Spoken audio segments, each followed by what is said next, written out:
राजश्री शाहू महाराज सभागृह, 3रा मजला, शिवाजी मंदिर प्लाझा टॉकीज समोर, दादर पश्चिम, मुंबई येथे दिनांक 23, 24 आणि 25 डिसेंबर 2024 या तिन्ही दिवशी सर्व महिला उद्योजकांसाठी तसेच अनुसूचित जाती आणि जमातीच्या उद्योजकांसाठी विनामूल्य व्यवसाय मार्गदर्शन कार्यशाळा आयोजित करण्यात आले होते.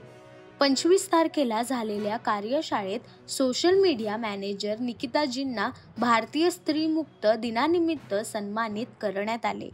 लोकनिर्धार न्यूज चॅनलचे क्रिएटिव्ह डायरेक्टर रोहित सरांनी डिजिटल मार्केटिंग विषयावर मार्गदर्शन करत उपस्थितांचे प्रश्न उत्तरांच्या सत्रा नंतर लोकनिर्धार न्यूज चॅनलच्या वतीने रोहित आणि निकिताजींनी अधिकाधिक लोकांना डिजिटल माध्यमात सक्षम बनविण्यासाठी विनाशुल्क मार्गदर्शन करू अशी ग्वाही दिली. आता आपल्यासोबत आहेत निर्वाण NGOचे सर्वे जयेश रणदिवे. जाणून घेऊयात त्यांच्याकडून. माझं नाव जयेश गणेश छायाबाई रणदिवे. निर्वाण एज्युकेशन अँड चॅरिटेबल संस्था या संस्थेच्या माध्यमातून आज भारतीय स्त्री मुक्ती दिनाचं औचित्य साधून महिला सक्षमीकरण ह्या विषयाअंतर्गत हा वर्कशॉप आम्ही घेतलेला आहे, ज्यामध्ये महाराष्ट्र शासनाच्या वेगवेगळ्या योजना, ज्या योजनेच्या माध्यमातून महिलांचं आर्थिक सबलीकरण कसं करता येईल, महिलांना आर्थिक न्याय कसा देता येईल, ह्या उद्देशानं आपण ही कार्यशाळा आयोजित केलेली आहे. अजून आपल्या संस्थेतर्फे काय कार्यक्रम चालतात, प्रेक्षकांना काय सांगा? निर्वाण एज्युकेशनल अँड चॅरिटेबल संस्था ही महिलांच्या सबलीकरणावर काम करते. तर महिलांचं शिक्षण, महिलांचं आरोग्य, त्याचप्रमाणे महिलांना कौशल्य विकासाचे धडे आणि ह्यातून महिलांचा इकॉनॉमी एम्पॉवरमेंट कसं करता येईल, या उद्देशाने आपण कार्यरत आहोत. सरकारी योजना याबद्दलची फक्त माहिती दिली जाते की ह्या योजनेचं मार्गदर्शनही केलं जातं? नाही, आजचा कार्यक्रम जो आहे ना, हा शासनाचाच आहे. महाराष्ट्र लघुउद्योग विकास मंडळ आणि आम्ही सगळ्या NGO मिळून हा प्रोग्राम केलेला आहे आणि आम्ही शासनाच्या ज्या वेगवेगळ्या योजनेची माहिती देतो आणि त्याची अंमलबजावणी करण्यासाठी काय करता येईल त्याचा पाठपुरावा देखील करतो. त्यातून आम्ही बऱ्याच जणांना कर्ज देखील अनुदान उपलब्ध करून दिलेले आहे. नमस्कार. आता आपल्यासोबत आहेत राजश्री एंटरप्राइजेसच्या राजश्रीताई. जाणून घेऊया त्यांच्या जॅकेट्सबद्दल. नमस्कार, मी राजश्री महिंद्रकर. राजश्री एंटरप्राइजेस माझंच आहे आणि मी त्यामध्ये जॅकेट वगैरे बनवते. आता इथे आम्हाला जी संधी दिली आहे ती निर्वाण ट्रस्टने दिली आहे. NGO आहे, त्यांनी आम्हाला ही संधी दिली आहे आणि आम्हाला कळलं आहे हे आमच्या जयेश सरांच्यामुळे कळलेलं आहे आणि त्यामुळे आम्हाला इथे येऊन खूपच उपयुक्त माहिती मिळाली आणि सर्व सेशन मी अटेंड केले, मला खूप आवडलेले आहे आणि आता पुढेही असेल तर मी ते नक्कीच त्याचा आनंद घेणार आहे आणि इतर माझ्या मैत्रिणींना पण सांगणार आहे. काय वैशिष्ट्य सांगाल तुम्ही या जॅकेट्सबद्दल? हा आमचा पारंपरिक व्यवसाय तर आहेच, पण त्यामध्ये पण नेहमी आपण जे ऑर्डर घेऊन कपडे बनवतो टेलरिंगचं, तो व्यवसाय आहे आमचा 4 पिढ्यांचा. पण मग त्यामध्ये मला असं वाटलं 15-20 वर्षापूर्वी की आपण स्वतः काय करू शकतो वेगळं असं. तर मग म्हणून मग मी ठरवलं की आपण ज्या ड्रेस किंवा इतर असतं तर ते नेहमीचंच झालेलं आहे, त्यामुळे मला असं वाटलं थोडंसं आपण जॅकेटचं का नाही करून बघावं आणि मी ते चालू केलं 15-20 वर्षापूर्वी ना, तर मला त्याला खूपच मागणी आली आणि त्याच्यासाठी ना खूपच म्हणजे छान रिस्पॉन्स पण आला ना लोकांचा, त्यामुळे मग मला हे आवडतं आणि मग मी आता जिथेही कुठे स्टॉल लागतील ना तर ते स्टॉल घेते आणि त्यामध्ये हे मांडते. त्यामध्ये काळा घोडा आला, वनिता समाज आलं, सायन भगिनी समाज आला आणि आता इतरही बरेच मुंबईत जिथे जिथे असतात ना तिथे मी शक्यतो इथे सहभागी होते. वैशिष्ट्य काय? वैशिष्ट्य म्हणजे मी स्वतः डिस्ट्रीब्युटर आहे. मी राहायला भायखळ्याला माझगाव तारवाडीमध्ये राहते आणि हे प्रोविंगचं पॅड आहे आणि कंपनीचं नाव आहे VR सोल्युशन प्रायव्हेट लिमिटेड आणि इथे हे 3 दिवस हे वर्कशॉप होतं निर्वाण चॅरिटेबल ट्रस्टतर्फे आणि हब संस्थेतर्फे SC/ST साठी. ते छान प्रकारे म्हणजे त्यांनी चांगल्या प्रमाणे मार्गदर्शन केलं. त्यानंतर आज 3ऱ्या दिवशी जे प्रत्येकाने आपापलं स्वतःचं म्हणजे बिझनेस तुम्ही काय करता, महिला सक्षमीकरण का असते आणि बिझनेसमध्ये महिला कशा उभ्या शकतात त्यासाठी त्याच्या दुसऱ्या दिवशी प्रत्येकांना आपण प्रोडक्ट आणायला सांगितलं होतं. मी जरी स्वतः म्हणजे प्रोडक्ट बनवलं नसेल तरी मी स्वतः डिस्ट्रीब्युटर आहे. क्लोविंग पण VR solution private limited companies आहे. त्याचे मेन जे आहेत म्हणजे माननीय विकास कोप्पा सर ते आहे आणि ही कंपनी 2001 सुरू झालेली आहे. आणि क्लोविंग पॅड हा बायोडिग्रेडेबल पॅड आहे आणि त्याला गेले 3 वर्षाची एक्सपायरी डेट आहे आणि महाराष्ट्राचा स्वच्छता लोगोसुद्धा पॅडला मिळालेला आहे.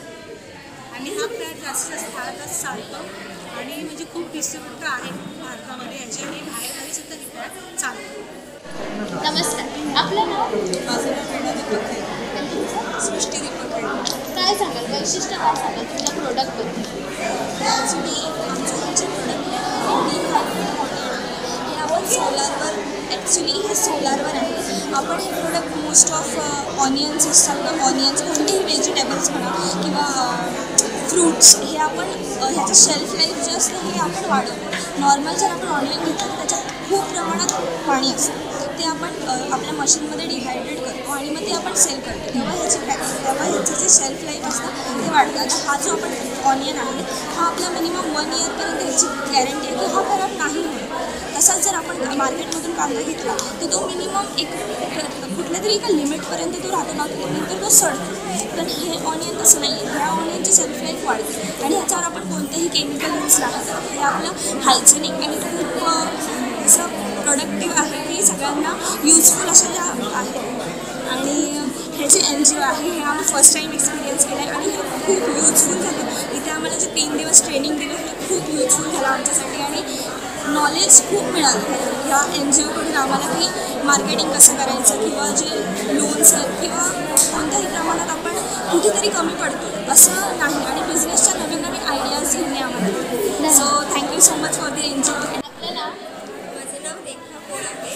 मी ऑर्गॅनिक प्लेटचा बिझनेस करते. आणि ह्या जे प्लेट आहेत त्या पानांपासून तयार होतात. फळसाचं पान म्हणतं त्याला आणि सालपत्त्याचं पान त्यापासून ह्या प्लेट्स तयार होतात.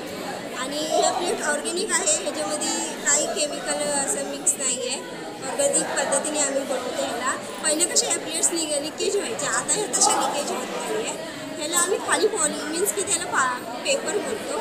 ते पेपर आम्ही ह्याला खाली लावतो आणि ते पान आहे ना त्याच्यावर ठेवतो आणि ही प्लेट मशीनमध्ये जाते. मग ही प्लेट तयार होते. अशा पद्धतीने आम्ही आहे ना ही प्लेट्स तयार करतो. मी ह्या NGOपासून 3 वर्षापासून जुडलेली आहे. हा NGO खूप छान आहे. इथे खूप काही शिकायला भेटतं. डिजिटल मार्केटिंगबद्दल भेटतं. परत बँक लोनचं कसं आहे, काय प्रोसेस आहे हे सर्व शिकायला भेटतं. आणि भरपूर जानकारी म्हणजे कोशिश केली जाते देण्याची आपल्याला महिलांना. खूप छान आहे हा NGO. तुम्ही जर नक्की इथे येत जावा, तुम्हाला अनेक काही माहिती पडेल त्या NGOमध्ये. आपलं नाव? मेरा नाम श्वेता है। छोटे से सेपरेट जगह पे अलग से रूम में इसका फार्मिंग करते हैं जिसका नाम है ऑयस्टर मशरूम, जो कि मार्केट में जो बटन मशरूम्स होते हैं वो केमिकल से उगाए जाते हैं, फार्मिंग उसके केमिकल से होती है। और हम लोगों का ये जो मशरूम है हम लोग ये घर में होममेड बनाते हैं और हम लोग होममेड ही इसको उगाते हैं अच्छे तरीके से। बिल्कुल ये केमिकल फ्री है और खाने में भी बहुत टेस्टी है और हेल्दी है, इसके हेल्दी बेनिफिट्स भी हैं और इसमें कोई केमिकल वगैरह नहीं है। हम लोग इसको नेचुरल तरीके से ही चीज़ करते हैं और इसको जो भी पानी लगता है हम लोग वो भी एक्वागार्ड का ही यूज़ करते हैं। हम लोग नॉर्मल नल का पानी भी यूज़ नहीं करते। या NGO तर्फे तुम्हाला काय काय गोष्टी तुम्हाला महत्त्वाच्या समजल्या? इस NGO से मैं पिछले 1-1.5 साल से जुड़ी हुई हूँ और यहाँ से मुझे इतना हेल्प मिला है। और मेरी एज बहुत ही छोटी है बट ये छोटी सी एज में इस NGO ने मुझे इतना कुछ सिखाया है कि जीना कैसे है और आगे पढ़ाई कैसे करना है, कितना बढ़ना है, आगे बिजनेस क्या करना है। और ये फाउंडेशन में इस NGO ने ही मुझे जो बिज़नेस दिया है और इसकी मैं बहुत बहुत आभार मानती हूँ हमारे जय सर का और इस फाउंडेशन और NGO का कि इन्होंने मुझे एक बिज़नेस दिया और कमाने का ज़रिया दिया। मैं जॉब करती थी पहले, लेकिन अभी उन्होंने बोला नहीं जॉब नहीं करना है, कुछ अपना करना है और इसने मुझे एक नाम दिया, एक पहचान दी, एक ब्रांड दिया। इसके लिए मैं बहुत बहुत NGO को थैंक यू बोलूँ।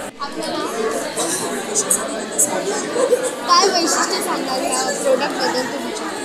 मी माझ्यातर्फे अगरबत्ती बनवते आणि लहानपासून मला अगरबत्ती तयार करायची ही माझं नवीन म्हणजे कॉन्सेप्ट आहे, ते मी आता अस्तित्वात आणणार आहे. मला माझं प्रोडक्ट घेऊन सरांनी निर्माण एज्युकेशन ट्रस्टतर्फे बोलावलं आहे. त्याच्यामध्ये मी 3 दिवसाचा हा सेमिनार म्हणा किंवा वर्कशॉप कंडक्ट केला आहे, ज्यात मला माझा व्यवसाय पुढे कसा वाढवायचा ते छोटे आम्हाला त्यांनी मार्गदर्शन किंवा सेशन असे घेतले, ज्यात आम्हाला आमचा व्यवसाय कसा वाढवायचा, जसं डिजिटल मार्केटिंग आहे, जसं आम्हाला लोनच्या संदर्भात माहिती मिळाली, जसं आम्ही उद्यम आधारामध्ये आम्ही बिझनेस कसा आमचा डिजिटल इंटरफेसमध्ये जाऊन स्वतः काम कसे करू शकतो, मार्केटिंग कशी करू शकतो, अशा वेगवेगळ्या विषयामध्ये 3 दिवसामध्ये या संस्थेद्वारे आम्हाला बरंच काही ज्ञान मिळालं. आणि आज आम्ही हा शेवटच्या दिवसासाठी जातो, तर जाताना असं वाटतं काही नॉलेज आता आलेलं आहे. ज्या दिवशी आम्ही इथे आलो होतो तेव्हा आम्हाला ज्याने काहीच नव्हतं, फक्त आमचं प्रोडक्शन ते आम्ही हे बनवतो आणि आम्हाला हे समोर दाखवायचं आम्हाला सेम कसं करायचं. लोन संदर्भात माहिती आमच्या पर्सनल लेवलला माहिती आम्ही स्वतःहून स्वतःचं सगळं डिजिटलमध्ये ती वर्कशॉप म्हणजे कार्यशाळा जी म्हणतात सरांनी घेतली आहे जयेश खूप छान वाटलं आणि याही पुढे आता असं आम्ही ठरवलं की माझ्यातर्फे तरी की ह्यांचे जिथे कुठे वर्कशॉप असतील किंवा ह्यांच्या कार्यशाळा असतील तिथे आम्ही नक्की जाऊ आणि आमचं ज्ञान नक्कीच घेऊ. आपलं नाव? माझं नाव सुनीता शिरसाट, मी सांताक्रूज पोलीस कॉलेजमध्ये राहते. वैशिष्ट्य काय सांगाल तुमच्या प्रोडक्टबद्दल? माझ्या प्रोडक्टबद्दल वैशिष्ट्य हे सांगेल की ही घरगुती चटणी आणि शेंगदाण्यापासून केलेली, तुम्ही 10 दिवस जरी खाल्लीत ना तरी ती तुम्हाला कुरकुरीतच लागते. हां, हे वैशिष्ट्य आहे माझ्या चटणीचं. आणि त्याच्यात लसूण मिरची यापासून घरी बनवलेली चटणी आहे. निर्वाण NGOच्या तर्फे आता 3 दिवस हे कार्यक्रम होतो. ह्या कार्यक्रमात तुम्हाला काय काय शिकायला मिळालं? ह्या कार्यक्रमामध्ये माझा गेली 2016पासून माझं संस्था डेव्हलप, पण त्याच्यामार्फत मी विविध कार्यक्षेत्र केले. पण आज 3 दिवस आले इथे मी कार्यशाळा करायला आली ना, बिझनेस कसा आपला रन करायचा, बिझनेस पुढे कसा घेऊन जायचा, पंतप्रधान योजना कशा आहेत, त्या योजनेचा लाभ तुम्हाला कसा मिळेल, डिजिटल मार्केटिंग काय आहे, तुम्ही बिझनेस कसा पुढे घेऊन जाईल, ह्या निर्माण संस्थेमुळे मला आज इथे कळलं. त्या फेडरेशनच्या अध्यक्षा सरांचं स्वागत करतील. यापुढे अर्चना गंगावणे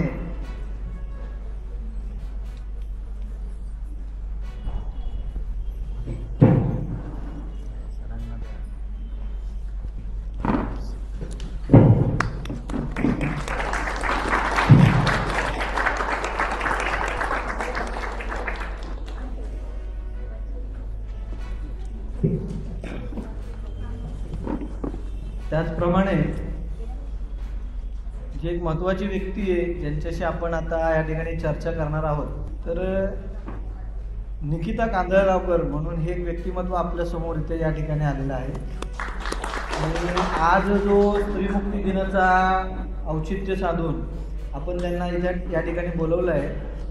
मुद्दा म्हणजे विषय असा आहे, त्या एका कंपनीमध्ये अकाउंटंट म्हणून कामाला होत्या आणि आजारपणाच्या त्या परिस्थितीत असताना सुद्धा त्यांनी कुठल्याही प्रकारे म्हणजे स्वतः डगमगल्या नाही. आणि जी सामाजिक जाणीव असते ना एखाद्याला, तर त्या जाणीवेतून त्यांनी काही विद्यार्थ्यांना डिजिटल मार्केटिंग म्हणा किंवा इतर काही गोष्टींच्या संदर्भातलं चांगल्यातलं चांगलं मार्गदर्शन देऊन त्यांना सबल करण्याचं काम केलं. आणि म्हणून आपण असा विषय घेतला की मग त्यांचं आजच्या दिवशी स्वागत झालं पाहिजे. तर आपण त्यांच्याशी 2 मिनटं बोलणार आहोत आणि त्यांच्या स्वागतासाठी आपण आपल्या सगळ्यांचे प्रतिनिधी म्हणून आशाताई हे त्यांना सन्मानित करते.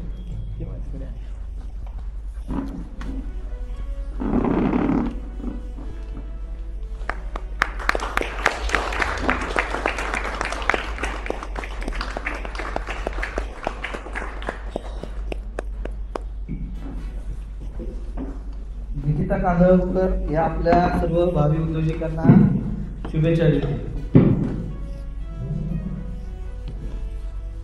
नमस्कार. खूप छान वाटतं सगळ्यांना भेटून. त्यांनी असं अचानकच सांगितलं की तुम्हाला सन्मानित करण्यात येत आहे.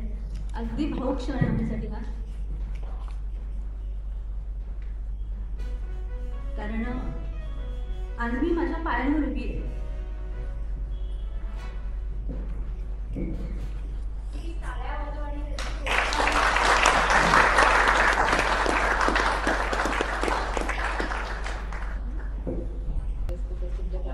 माफ करा, हा प्रवास आम्ही संदीप वसंत कामत आम्ही मी स्वतः होतो. आम्ही वेगवेगळ्या क्षेत्रामध्ये काम करत होतो. 2009 पासून मी क्रिमिनल जर्नलिस्ट म्हणून काम करतो. निकिताजी ह्या नाव घेत नाही मी, परंतु एका नामांकित कंपनीमध्ये आज त्यांच्या खूप साऱ्या शाळा आहेत ऑल ओव्हर वर्ल्डमध्ये. तिथे हेड ऑफिस व ज्युनियर अकाउंटंट होता. पुढच्या महिन्यात त्यांचा परमनंटचा कॉल होता आणि एक चक्कर येते फक्त त्यांना. आणि डॉक्टरांचं असं मार्गदर्शन होतं की तुम्ही ऑपरेशन करावं लागेल किंवा फिजिओ करावं लागेल. स्लिप डिस्क, सर्वायकल स्पॉन्डिलिसिस आणि स्लिप डिस्क एकत्र झाल्या. त्यांना सेन्सेशन राहिला नाही. 3.5 वर्षापेक्षा जास्त काळ त्यांनी बेड रिडन काढला. आर्थिक गोष्टींपासून त्यांच्या लाईफमध्ये सर्वात जास्त त्यांनी स्ट्रगल पाहिला आहे. काय करायचं म्हणजे अक्षरशः त्यांच्या आईशी बोलताना आम्हाला असं वाटायचं की माझी मुलगी आयुष्यात बाहेर पडेल की नाही, ह्या लेवलला त्यांच्या काही भावना होत्या. पण बेड रिडन असताना सुद्धा म्हणतात ना की मदर स्त्रीमध्ये जी शक्ती असते ती स्वतःच प्रेरित होते आणि आपल्याबरोबर असलेल्या आपल्या फॅमिलीला, आपल्या समाजाला पुढे नेण्याचं ते उत्तर ऐकून येतं. एक स्पार्क मिळाला त्यांना आणि त्या स्पार्कमधनं त्यांनी डिजिटल मार्केटिंगचा कोर्स ऑनलाईन केला आणि त्याची फीस बऱ्यापैकी होती. त्यांच्याकडे तेवढं आर्थिक संदर्भ होती की भरू शकतील वगैरे वगैरे वगैरे अशा गोष्टी त्यांनी करत आज लोकनिर्धार डिजिटल न्यूजसाठी डॉक्टर मोहन थॉमस ॲस्थेटिक हे US सर्टिफाईड डॉक्टर आहेत. जे आपण श्रीदेवी जॉन अब्राहमच्या बॉडी स्कल्प्टिंग वगैरे बघतो ना, त्यांचं डिजिटल मार्केटिंग निकिताजी सांभाळतात ऑल ओव्हर वर्ल्ड. आणि हा जो सन्मान मिळाला त्यांच्या फक्त मित्रांना मिळालेला आहे. आणि त्यांचं जे कर्तव्य आणि एक हायलाइटेड वर्ड ते त्या 3.5 वर्षांमध्ये म्हणतात ना की बाहेर आल्या त्या स्ट्रगलमधून एकच म्हणतात की मला माझ्या समाजाला काहीतरी देणं लागतं आणि ते मी कसं देतो. तर संदीप कामत यांचे मी खरंच आभार मानेन की न्यूज चॅनल रन करता करता त्यांनी एक अशी संधी डेव्हलप केली आहे की BNN पत्रकारितामध्ये असलेल्या मुलींना इंटर्नशिप प्रोव्हाइड करतात आणि त्यांना शिकवण्याचं जे मुख्य काम आहे ते निकिताजी सांभाळत असतात आणि मुलींना ते पुढे करत असतात. हा त्याचा एक खूप मोठा स्ट्रगल आहे आणि डेफिनेटली त्यांचा प्रेरणास्थान असलेले त्यांचे आई वडील, त्यांचे वडील नाही परंतु त्यांच्या आई आहेत आणि 3.5 वर्षांमध्ये जो मोठा पिरियड त्यांनी स्ट्रगलमधून बाहेर काढलाय. अनुभव घेऊ शकतो पण त्यातला प्रेरित होऊन तुम्ही खरंच खूप खूप काही करू शकता, खूप काही करू शकता. आणि डिजिटल मार्केटिंग हा खूप सरळ सोपा विषय आहे. फक्त आपल्याला माहिती नाही आहे त्यामुळे त्याचा झालेला पागल होतो, बाकी काही नाही. संदीप सर इथं मी बाकीच्या लेक्चरच नमस्कार. एक म्हणजे प्रेरणास्रोत तुम्ही ऐकलं आता उत्सवमूर्ती आहे. आपल्या आजच्या संस्थेचे जे 3 दिवस वर्कशॉप घेतला आम्ही मगाशी अर्ध्यापूर्वी आलो होतो, ऐकलं TDS आणि बाकीच्या गोष्टी वगैरे ऐकल्या, GST MSME हे सगळं ऐकलं. तर माझं स्वतःचं न्यूज चॅनल आहे लोकनिर्धार म्हणून, मराठी न्यूज चॅनल आहे. 1.5 वर्षापूर्वी आधी मी बँकेत होतो.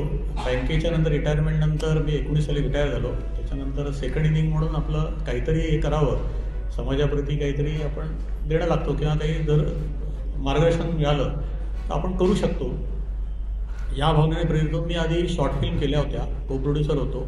गोव्याला इंटरनॅशनल फिल्म फेस्टिवलमध्ये पण आमच्या त्या फिल्म दाखवल्या होत्या. त्यांना ॲप्रिसिएशन पण मिळालं होतं. गोव्याला दरवर्षी फिल्म फेस्टिवल असतो 5 दिवसाचा, त्याच्यामध्ये झालं होतं. त्याच्यानंतर 1 वर्ष गेलं असं. मित्र म्हणाला अरे तुम्ही नुसतं काय करता, तुम्ही न्यूज चॅनल करा. आम्ही गेल्या वर्षी 1-1.5 वर्षापूर्वी न्यूज चॅनल केलं. रोहित सर आणि आम्ही जॉईंटली 2023ला आम्ही हे केलं. त्याच्यामध्ये पहिल्या दिवसापासून आम्ही MSME GST हे सगळ्या संस्था रजिस्ट्रेशन करून सोल प्रोप्रायटरशिप म्हणजे अकाउंट्स रेग्युलर हे करून, मग अशी ऐकलं होतं करंट अकाउंट वगैरे खातं कुठली बँक वगैरे असं करून थोडाफार अभ्यास करून यांचीही मदत लागली, आम्हाला मदत झाली खूप. असं करून ते उभं केलं आणि करत करत आम्ही आमचा 1.5 वर्षाचा प्रवास असा झाला की आम्ही ट्रेनिंग देतो. 15 दिवस ते 3 महिन्याचं सर्टिफाईड ट्रेनिंग असतं. सगळ्या विषयात देतो. शक्यतो कॅमेरा किंवा एडिटिंग, व्हिडिओ एडिटिंग किंवा व्हॉइस ओव्हर आर्टिस्ट असे 3-4 प्रकार आहेत. पत्रकारितेमध्ये ते आहेत, पण पत्रकारितेमध्ये आत्ता आमच्याकडे एवढं हे नाही आहे, प्रावीण्य नाही आहे. पण आमचं पत्रकारांशी लायजनिंग आणि हे चालू असतं. आमच्या न्यूज चॅनलमध्ये 3 न्यूज आणि हे सगळं हे आहेच. 1.5 वर्षात आमचं 15.5 लाख व्ह्यू कव्हर्स झाले आणि 4,500 मेंबरशिप सबस्क्रायबर झाले. त्यामुळे एवढा आमचा प्रवास, याच्यामध्ये आम्हाला खूप काही शिकायला मिळालं. लाईव्ह वगैरे या सगळ्या गोष्टी आम्हाला करता आल्या, यांच्या सहकार्यामुळे करता आल्या. आणि याच्यात मी पण यांच्याबरोबर शिकतो, कारण माझं काही हे मार्केटिंग किंवा डिजिटल मार्केटिंग किंवा कॉम्प्युटरायझेशन हा काही विषय नव्हता. बँकिंग हे वेगळा सब्जेक्ट होता. तरीसुद्धा थोड्याफार प्रमाणात शिकत गेलं यांच्याबरोबर राहून. आजसुद्धा आम्हाला इथे बोलवलं आणि यांना सन्मानित केलं आहे. तर ह्या सगळ्या टीमच्या वतीने मी सगळ्यांचे आभार मानतो आणि मी माझं 2 शब्द संपवतो. तुम्ही ही ट्रेनिंग आम्हाला गरज आहे. आमच्या वेगवेगळ्या ॲडव्हर्टाईज पण आम्ही देतो. याच्यानंतरसुद्धा आम्ही हे करू, सरांना सांगितलेलंच आहे. तर आमच्या एपिसोड आणि बाकीच्या काही गोष्टी असतील इंटरॅक्शनमध्ये निकिताजी सांगतीलच. पण जे काही ट्रेनिंग म्हणून आम्ही देऊ शकू या माध्यमातून, तर ते एक समाज कसा घडवायचा या उद्देशानेच आम्ही हे सगळे प्रयत्न असतात आमचे. आणि मराठी चॅनल आहे, प्युअर मराठी चॅनल आहे. न्यूज. धन्यवाद.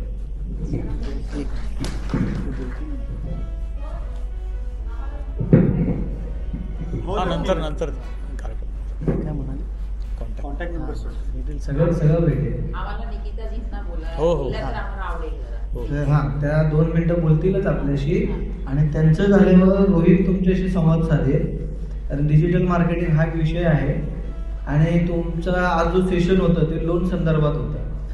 म्हणजे खरंच बाबा शासन पैसे देतं का हा प्रश्न आहे तुमच्या चेहऱ्यावर. अधिकारी आले, बँकेवाले आले, बरोबर आहे ना? त्या प्रश्नाच्या आधी सर, या प्रश्नाचं नेमकं उत्तर ते देते. हां, परवानगी आहे का?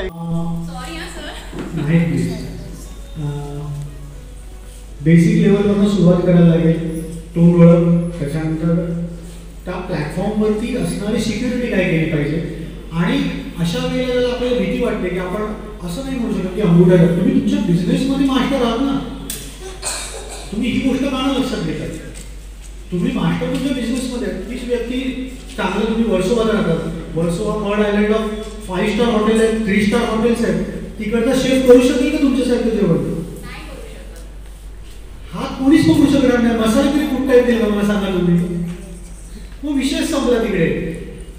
मास्टर ऑफ ऑल बनवू नाही शकत, जॅक ऑफ ऑल बनू शकतो, मास्टर ऑफ नन होणार तो. म्हणून काय करायचं, जिथे मास्टर आहात ना ते प्रोव्हिजनिंग कसं करता येईल याच्यासाठी तुम्ही मला प्रश्न विचारला. त्याच्यावरती आता येतो की तुम्ही छान अशी संस्था किंवा एक क्लस्टर बनवू शकता की तिथे आपण एक डिजिटल मार्केटिंग, जर तुमची मुलगी आहे किंवा इतर मुलं आहेत तुमच्या शिकलेली, त्या क्राऊडमध्ये त्यांना शिकून पुढे आपण हे करू शकतो आणि त्यांना तोंड ओळख देऊ शकतो.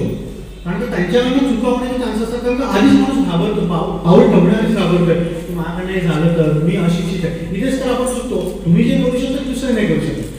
मग त्यातनं एक ओळख करून आपण डिजिटल मार्केटिंग म्हणजे छोट्या छोट्या गोष्टी असतात.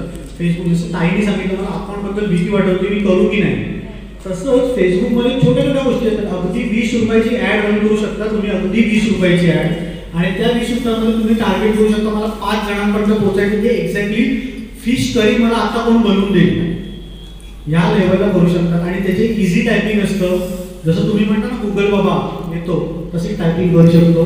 फक्त आपल्याला माहिती नसतात त्या प्रोसेस. त्याचेही सेमिनार जर हवे असेल तेही घेईन आणि आपल्या वर्सोवामध्ये घेईन. थँक्यू.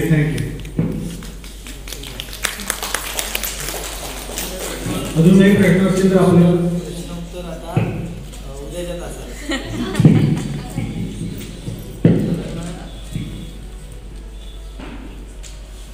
टाइमर आलेला आहे, तर 6 वाजता हॉल दुसऱ्याला द्यायचे आपल्याला.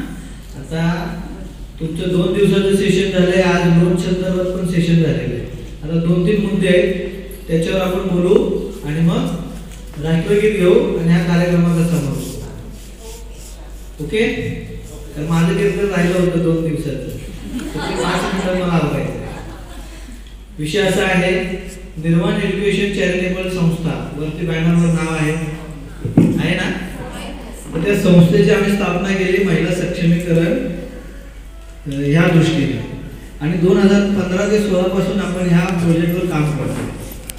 आतापर्यंत जे स्किल डेव्हलपमेंटचे प्रोग्राम आहेत ना, वहीमध्ये माझगाव ताडवाडी, माझगावचे काय आले नाही झाले, अशा ठिकाणी आम्ही बरेचसे प्रोग्राम इम्प्लिमेंट केले.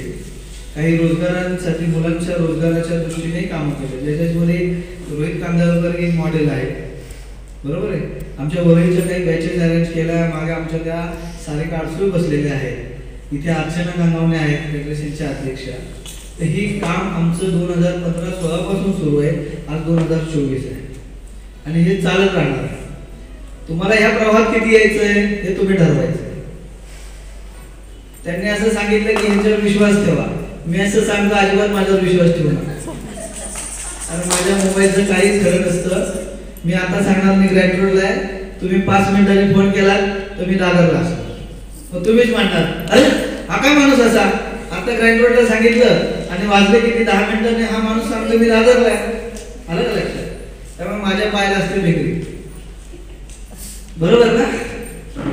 तुम्ही फोन केला मी फोन उचलणार, पण व्हॉट्सअप कॉल कुणी करू नका, मेसेज अजिबात करत बसू नका.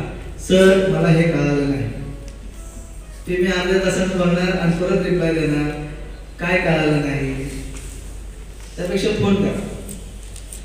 निर्वाण संस्था ही तुमच्यासाठी आहे, ती तुमची आहे, परंतु त्याला तुम्ही तुमचं म्हटलं तर ते तुमचं होईल.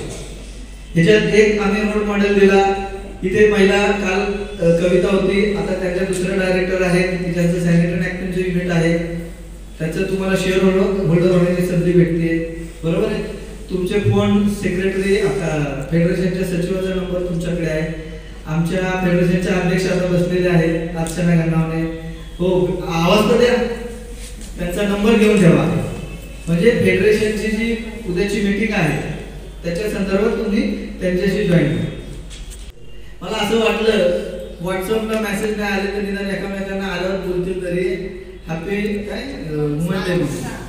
परंतु मलाच प्रश्न पडतोय, जी स्त्री मुक्ती दिनाचं मी सारखं सारखं सारखं सांगतोय, पण ह्याच्यात ह्यांना काय कळतंय की नाही, बरोबर ना. 8 मार्चला व्हॉट्सअपला लगेच माहिती पडतं की जागतिक महिला दिन. प्रश्न आहे मग भारतीय महिला दिन साजरे करण्याला काय प्रॉब्लेम आहे? प्रॉब्लेम आहे का? म्हणजे आमचं जपानचं असेल आम्हाला आवडतं, चीनचं ओके, बाकी इतर भारतीय महिला दिन आहे, भारतीय स्त्री मुक्ती दिन आहे, ते मी कालपासून सांगतोय. पण एकाही बाईने असा प्रश्न केला नाही, अहो सर नेमकं म्हणजे काय आहे की नाही. तर ते नेमकं म्हणजे काय हे कधी सांगणार, नेक्स्ट मीटिंग. हा बरोबर आहे, तुम्ही आज सगळं समजून घेऊन जाणार. परत दुसरा एक महत्वाचा विषय, उद्यम रजिस्ट्रेशनच्या इंग्रजी तुम्ही केल्यात का? केल्या. उद्यम रजिस्ट्रेशन सगळ्यांनी काढलेले आहे. उद्यम रजिस्ट्रेशन हे फ्री आहे, परंतु ज्या सायबर कॅफेमध्ये किंवा CSC सेंटरला तुम्ही जाता तिथे तुम्हाला पैसे द्यावे लागतात, बरोबर आहे. कोणी कोणी पैसे दिले आहे की नाही, कारण तो तुमच्यासाठी फ्री आहे का. त्यामुळे जिथे CSC सेंटर आहे, जसं आमच्या इथे सोबत काटे बसलेले आहेत बघा, म्हणजे हात करा, त्यांचं CSC सेंटर आहे. मग त्यांच्या CSC सेंटरमध्ये जर समजा मी गेलो, यांचं काय आपल्या गायकवाड साहेबांचं उद्योग आधार कार्ड काढा, तर ते एकदम एक डिस्काउंट देतील, पण सगळेच जर पैसे जर अशा ओळखीने माफ झाले तर धंदा चालेल नाही. तर मार्केटिंग हा विषय कसा आहे की ह्यांच्या ज्या सर्व्हिस आहेत त्या आपण घ्यायच्या, यांची एक सर्व्हिस आहे समजा काय जॅकेट बनवतात ते आपण घ्यायची, अजून कोण बनवतं काय अगरबत्ती आहे, असं एकामेकांमध्ये जर तुम्ही काय केलं तर मार्केटिंग. मार्केटिंग किती सोपी आहे, म्हणून आपण ते फेडरेशनचं जे कन्सेप्ट आणतोय ते याच्यासाठी आलं लक्षात. आता निर्वाण शिक्षण संस्थेचा जो महत्त्वाचा विषय असा आहे की आम्ही महिलांच्या विषयावर ज्यावेळेस हात घातला त्यावेळेस आम्हाला असं मला अभ्यास असं म्हणजे आमच्या समोर आलं की बऱ्याचशा महिला या 10वी-12वी नंतर ड्रॉप झाल्या होत्या. आणि मग त्यावेळेस आम्ही SNDT विद्यापीठासोबत गेलो, ॲप्लिकेशन घेतलं, त्याच्यामध्ये जवळजवळ 40 पैकी 35 महिला ग्रॅज्युएट झाल्या. त्यातल्या एका महिलेनं लॉची एंट्रन्स दिली, एक महिला समाजशास्त्र करते, म्हणजे त्यातली एक विद्यार्थी त्या लागलेली नाही. आणि ह्या सगळ्या महिलांचा एकच प्रश्न असायचा की सर आता आम्हाला नोकरी, आता म्हटलं नोकरी तुम्हाला काय, मलाही नाही भेटू शकत जेव्हा. तर आज जे सर येऊन गेले प्रदीप सावंत, तर आम्ही त्यांना भेटलो आणि मग संस्थेचा MCDचं ॲप्लिकेशन करून घेतलं. आणि मग त्याच्यात स्किल डेव्हलपमेंटचे प्रोजेक्ट सुरू केले. मग एक बॅच आमची पोईला झाली, रुपाली मॅडम या ठिकाणी आहे, तशा बऱ्याच ठिकाणी बॅचेस झाल्या. आणि ह्या बॅचेस झाल्यावर परत प्रश्न निर्माण व्हायला लागला, सर बॅच झाली, ट्रेनिंग झालं, आता काय? मग आम्ही नॅकपिसच्या युनिटचं एक कंपनी, प्रायव्हेट लिमिटेड कंपनी आहे त्यांची, वरळीमध्ये मसाला मेकिंगचं युनिट तयार करायचं आहे. म्हणजे आजही ती बॅच आहे. आणि मगापासून जो डिजिटल चालू आहे विषय, तर तुम्ही जर पुढाकार घेत असाल तर डिजिटल मार्केटिंगचं 1 महिन्याचं ट्रेनिंग आपण घेऊ शकतो. आता त्याच्यामध्ये जर क्लॉज आणला, बाबा मुंबई शहराची माणसं पाहिजे, मुंबई उपनगराची पाहिजे, तर मुंबई उपनगराची एक बॅच आपण एप्रिलला करू शकतो. मुंबई शहराची आपण उद्या म्हणाल तरी चालू आहे, तो निधी आपल्याकडे उपलब्ध होऊ शकतो. आलं का लक्षात? तर पैशाला शासनाचा तोटा अजिबात नाही, घेणाऱ्याला म्हणजे घेता आलं पाहिजे, हा महत्वाचा विषय. तर शिक्षण संस्थेचं या पद्धतीने काम झालेलं आहे. आणि त्याच्यात आमचा शेवटचा जो टप्पा आहे तो, जसं महिला आयोगाच्या सोबत आम्ही लिगल लिटरसीवर काम केलं, त्यानंतर आरोग्य हा फार महत्वाचा विषय. आता आरोग्याच्या दृष्टीने गर्भाशयाचा कॅन्सर आणि ब्रेस्ट कॅन्सरचा फार मोठा विषय आहे. आता तो एक आम्ही सेमिनार अरेंज करणार आहोत. मला तुम्हाला असं सांगावंसं वाटतं की तुम्ही स्वतः पुढाकार घ्या. अर्चना गंगावणेचा नंबर आहे, अश्विनीचा नंबर आहे, तर तुम्ही कोऑर्डिनेट करा एकमेकांना. तुम्हाला डॉक्टर इथे उपलब्ध करण्याची, जागा उपलब्ध करण्याची जबाबदारी संस्थेची. तर 100 10 महिलांना तो प्रॉब्लेम आहे. त्यांनी स्वतः कॅन्सर सोसायटीला व्हिजिट दिली, त्याच्यातून आणि माझ्या संपर्कातूनच काही 1-2 अशा गोष्टी ज्याला हे त्रास झाला होता. त्यामुळे आरोग्याचा तो जो विषय तो अवेअरनेस करणं आणि संभाव्य बाबा ह्या व्यक्तीला होऊ शकतो त्याची ट्रीटमेंट फ्री लक्षात घ्या. म्हणजे उद्या आजारपण येणार आणि मग आपण औषधोपचार करणार, त्यापेक्षा ती सुरुवात जर होत असेल तर ती बरी आहे, म्हणजे पटकन होऊन जाईल. विषय लक्षात आला? तर असं हे निर्माण संस्थेचं कामकाज चालू आहे. एक येणाऱ्या आठवड्यात 2 आठवड्यात त्याच्या वेबसाईटची ओपनिंग होईल, तुमच्या ह्याच्यावर येईल ग्रुपवर, त्यावेळेस तुम्ही त्याच्यावर आवडून बघा. संस्थेचे काही उपक्रम असतात, तुम्हाला मेसेज येतील, फोन येईल, तर तुम्ही आवर्जून घ्या. आणि शक्यतो तुम्ही पुढाकार घ्या. कारण इथे काय होतंय, मलाच अध्यक्ष व्हावं लागतंय, मलाच उपाध्यक्ष व्हावं लागतं, मलाच सेक्रेटरी व्हावं लागतं आणि मलाच खजिनदार व्हावं लागतं. अशा याच्यात मजा नाही. तुम्हाला पुढाकार घ्यावा, बरोबर ना? त्यासाठी आणि परत तो विषय येतो की शासन तुमच्या दारापर्यंत येऊन तुम्हाला मदत करायला तयार आहे. हा झाला आता निर्माण एज्युकेशन चॅरिटेबल संस्थेचा विषय मी सांगितला. मी स्वतः त्याचा अध्यक्ष आहे. ज्या प्रोजेक्टवर आज प्रदीप सरांशी बोलणं झालं, MCD त्या प्रोजेक्टवर मी मुंबईचा कोऑर्डिनेटर आहे. परंतु संस्थेचं ज्यावेळेस नाव येतं त्यावेळेस मी MCDचं नाव तिथे थांबून ठेवतो आणि जिथे MCDचं नाव असेल तिथे संस्थेचं नाव थांबून ठेवतो. आता दुसरा विषय आहे, जे ॲडव्होकेट आपले विकास गायकवाड सर या ठिकाणी आहे. तर ग्रामीण भागामध्ये आम्ही गेलो, त्या ग्रामीण भागामध्ये फार परिस्थिती भयंकर आहे. रोजगार हा सगळ्याचाच महत्त्वाचा विषय. तर गावगती रिसर्च फाउंडेशन, जे नाव दुसरं नाव दिसतंय का, त्या गावगती रिसर्च फाउंडेशन नावाची एक सेक्शन 8 मध्ये संस्था आहे.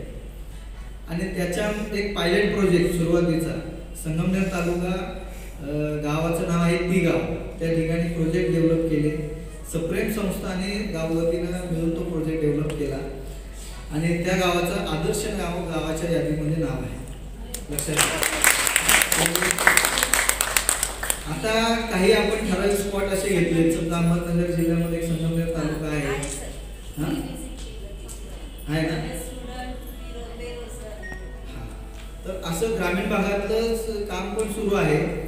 आणि त्याच्यातच त्यांनी हे जे दिसतंय तुम्हाला नारळाचं, ह्याचं युनिट त्यांनी पनवेलला सुरू केलेलं आहे. तर एन्व्हायरमेंट रिलेटेड पण त्यांचं काम चालू आहे की प्लास्टिकचं मटेरियल फार आहे, त्याच्यावर काम आहे त्या संस्थेचं. तर उद्देश असा आहे की ग्रामीण भागामध्ये प्रत्येक ठिकाणी एक स्किल डेव्हलपमेंटचं सेंटर उभं राहिलेलं आहे आणि त्या ठिकाणी त्या ग्रामीण भागातल्या बेरोजगार मुलाला, महिलेला वेगवेगळ्या प्रकारचं ट्रेनिंग आहे. तुमचं जेवणाचा खर्च सरकारचा, तुमचा राहण्याचा खर्च सरकारचा, तुम्हाला फक्त ट्रेनिंग घ्यायचं आणि नाबार्डच्या अधिकाऱ्यांकडून पैसे. लक्षात येते का? मागच्या दोन महिन्यापूर्वी आम्ही 45 दिवसाचा एक प्रोग्राम केला मुंबईमध्ये MCD कडून जे इलेक्ट्रिक चार्जिंगचे पॉईंट आले ना त्याचं, तर तो राज्यस्तरीय प्रोग्राम होता. आणि त्यातल्या एक संगमनेरचा मुलगा आहे की ज्याचं स्वतःचा आता इलेक्ट्रिक चार्जिंगचं पॉईंट उभं आहे. तर ते जे इलेक्ट्रिक चार्जिंगचं जो हे आहे यंत्रणा आहे, तर ती गाव बदल रिसर्च फाउंडेशनने उभी केली आहे. लक्षात घ्या. तर ते गाव बदलचे डायरेक्टर आहे आणि त्यासोबत मी सुद्धा डायरेक्टर आहे. आता आमचा एक दुसरा प्रोजेक्ट लॉन्च होतो. तो प्रोजेक्ट असा आहे की मुंबईमध्ये बऱ्याचशा महिला आहेत, सर वाईट रेशन कार्ड आहे, आम्हाला काहीच भेटत नाही, सर आम्हाला आमच्या खात्यात पैसे आहेत, पण आम्ही काय करायचं, म्हणजे खात्यात पैसे आणि प्रश्न काय आम्ही काय करायचं. आणि मग आता आमचा तो विचार असा आला, म्हणजे परत येतोय की रोहित कांदळकर म्हणाले सरांवर विश्वास ठेवा. आता मी प्रश्न करणार आहे किती जणांचा विश्वास आहे. नाही आता पुढची योजना सांगितल्यावर गाववती रिसर्च फाउंडेशनच्या वतीने संगमनेर तालुक्यामध्ये एक 1500-2000 स्क्वेअर फीटचा बंगलो आहे, ज्या ठिकाणी आता ट्रेनिंग सेंटर सुरू होणार आहे. 2 महिने लागतील. परंतु त्या ठिकाणी एक आम्ही गोठा घेतला, तो गोठा डेव्हलप केला. आता आम्हाला प्रश्न पडला ह्या गोठ्यामध्ये म्हशी आणायचं काय, लगेच तर काही पैसे येणार नाही. मग आमच्या समोर त्या प्रश्नाचं उत्तर आलं की मुंबईमध्ये बचत गट आहे आणि आपण त्यांना सांगितलं.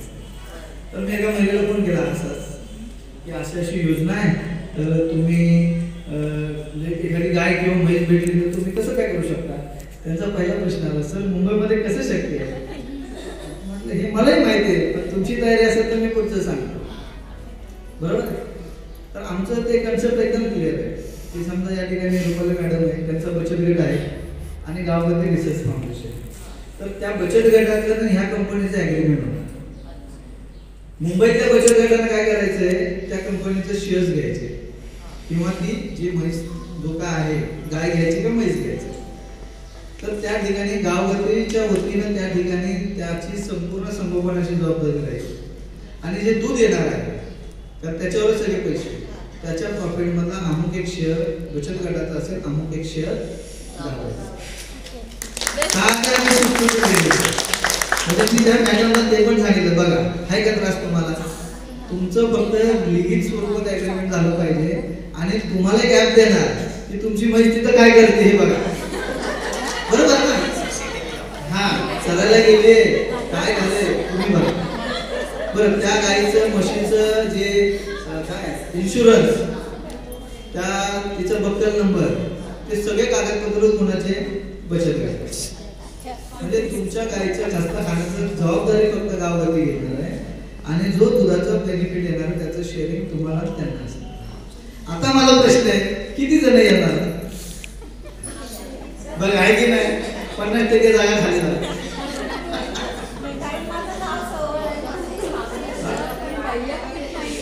हा आता किती पैसे येणार हे कधी सांगेल, ज्यावेळेस तो आम्ही प्रोजेक्ट रिपोर्ट तयार करतोय की एका म्हशीचं बाबा किती दूध लिटर येत आहे, किती शेअरिंग आहे, किती प्रॉफिट आहे, तर ते मी सांगू शकतो. म्हणजे तो आता प्रश्न आधुनिक अनुत्तरित आहे. हा आता एखाद्या बचत गटाने पैसे नाहीयेत किंवा द्यायचेच नाहीत, पण एखादी त्या गटातली म्हणा किंवा गटात नसलेली बाई आहे, तिला इच्छा आहे, तर पर्सनली तुमचं आणि गाववतीचं ॲग्रीमेंट होईल. तुमचं आपण एंटरप्राइज जे काय असेल ते तयार करू, त्याचं उद्योग आधार कार्ड काढून त्याच्यासोबत ॲग्रीमेंट. आता ज्यांना इंटरेस्ट आहेत ना, तर त्यांनी काय करायचं, सुवर्ण डुबे मॅडम आहेत बघा, त्यांच्याकडे नाव नंबर देऊन ठेवा, म्हणजे ती आपण एक वेगळी मिटिंग घेऊ. हा पण त्या गाईला शेवटी चारा हा ज्या ठिकाणी ही जमीन घेतली आहे ना त्याच्या बाजूलाच गायरान जमीन आहे, म्हणजे तिथे फक्त गाईचा चारा होतो. चाऱ्याशिवाय तिथे काही उगत नाही. आणि ज्या मालकाला तो चारा कोणाला तरी द्यायचा आहे ना, तो आम्हाला दे, त्याला भेटलं काम. आलं का लक्षात. त्याच्या बाजूलाच काय आहे, शेततळ, पाण्याची सोय. आता राहतो प्रश्न शेणातून काय करायचं, तर त्याच्यावर अभ्यास चालू आहे. शेणाच्या गौऱ्या विकल्या जातात. बरं ठीक आहे, तोही प्रयोग करू आपण. आहे ना, आहे ऑनलाईन विकतात. ऑनलाईन ठीक आहे, विषय लक्षात आले. हो सर. आता ह्या सगळ्या 3 दिवसांमध्ये सार जो आहे काय आहे, इथे आपण अर्थ करण्याच्या दृष्टीने एकत्र आलो, बरोबर आहे. परंतु नुसतं अर्थ करण्याच्या मागे लागून पैसा पाहिजे. निर्वाण एज्युकेशन चॅरिटेबल संस्थेचा इकॉनॉमी एज्युकेशन ह्याचं एम्पॉवरमेंट आहे. अर्थकारणाच्या दृष्टीने आपण बोललेलो आहोत. परंतु कल्चरल मुवमेंटला मी फार महत्त्व देतो. कुठली मुवमेंट? हां, ज्याला मराठीमध्ये आपण असा शब्द आहे सांस्कृतिक सक्षमीकरण. आता त्याचा प्रश्न बघा, तुम्हाला त्याचं हे देतो मी डेमो. 12 जानेवारीला काय असतं? बरं, 14 जानेवारीला काय आहे? हां, जानेवारीला 3 जानेवारीला काय आहे? 19 फेब्रुवारीला काय आहे? म्हणजे सांस्कृतिक सक्षमीकरण करणं का गरजेचं आहे हे या प्रश्नाचं उत्तर आहे. लक्षात येते का विषय? 12 जानेवारीला जिजाऊ जयंती असते आणि आम्ही राणीबागेमध्ये जो जिजाऊचा पुतळा आहे त्या ठिकाणी अभिवादनाचा कार्यक्रम सुरू केला 2016, 15, 16, 17च्या आसपास. म्हणजे आमच्या वैशाली या ठिकाणी आहेत, त्यांना सगळा माहिती आहे त्या गोष्टीचा. उद्याच्या ज्या 12 जानेवारीला तुम्ही या, तुमच्या सोबतचे घेऊन या, काय अडचण नाही. तो फार मोठा इथे आलं लक्षात. उद्देश एक आहे की इथल्या महिलेला जर इथली संस्कृती कळत नसेल तर मग नेमकं सक्षमीकरणाचा अर्थ काय? सरकार किंवा इतर संस्था काय सांगतात? सक्षमीकरण झालं पाहिजे. परंतु माझं व्यक्तिगत मत काय? सक्षमीकरण झालं पाहिजे, परंतु सांस्कृतिक सक्षमीकरणाची जोड नसेल तर तुमच्या संस्कृतीला काही अर्थ नाही. माझं मत आहे. मग आम्ही महिलांना वरळीमध्ये एक बॅच झाली आणि ती बॅच अशी नोव्हेंबर जानेवारीच्या या परिस्थितीत होते आणि जयंती होती सावित्रीबाई फुलेंची. तर आमच्या त्या सगळ्या महिलांनी त्या दिवशी काय केलं, सावित्रीबाई फुलेंची जी ड्रेस आहे, ड्रेस कोड आहे ना, फोटो आहे बघा मागे, तो सगळ्यांनी तसा गेटअप करून आले. आणि काही जण त्यावेळेस एज्युकेशनचं आपलं SLD विद्यापीठाचं चालू होतं, तर काहींनी प्रत्यक्ष जाऊन लोकांशी कॉन्टॅक्ट केले त्या ड्रेस कोड. लोकांचा रिस्पॉन्स आला. पण नुसतं रुपये कमवायला येत असाल आणि मला काय बाबा या बाकीच्या घेणे सांगू नका आणि मला काही या राष्ट्राचं सांगत बसू नका, तर मी हात जोडणार. माझी भूमिका स्पष्ट आहे, बरोबर आहे. आता विषय कळले आहे, सगळं कळलं आहे. आता तुमच्यापैकी किंवा आता गायकवाड सर आभार मानतील, तर तुमच्या व्हॉट्सअपला लिंक आलेली आहे. आजचा जो विषय आहे आजच्या विषयामध्ये काय आहे? डिजिटल लोन, बरोबर आहे. बाकीचं नेहमीसारखं करायचं. ओके, आता काही प्रश्न नाही. बरं, जाताना ज्यांनी प्रोडक्ट ठेवलेले आहेत ना ते मात्र थांबा, 2-2 मिनिटाचा त्यांचा आपण इंटरव्ह्यू घेणार आहोत, पण आवाज नको आहे.